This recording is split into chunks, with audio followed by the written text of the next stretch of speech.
Okay, back to the Samsung refrigerator. I determined what my issue was internally. I'll show you in a moment here. This will be part 2.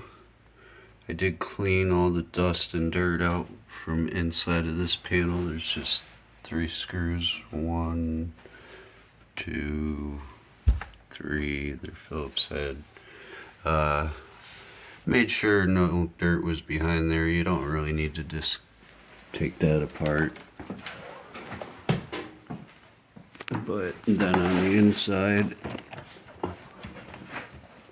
if I could get this fridge to move.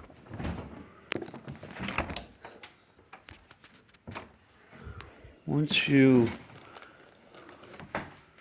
remove all the shelves, there's a little cover that goes over this. You take a screw out of here, screw down here, one there, one there. All these are going to be Phillips head. Take all the drawers and shelves out. Gently pry that out. See, now our issue, as you can kind of tell, hopefully with the lighting, is it's icing up. So the temperature sensor is right here. I'm going to replace that.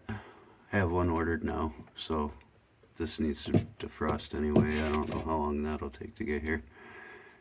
And then hopefully that'll fix this issue. It looks like there's a crack in the plastic right here.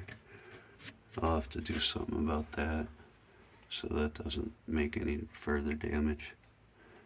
But yeah, I think I found my problem here. The fan was hitting the ice.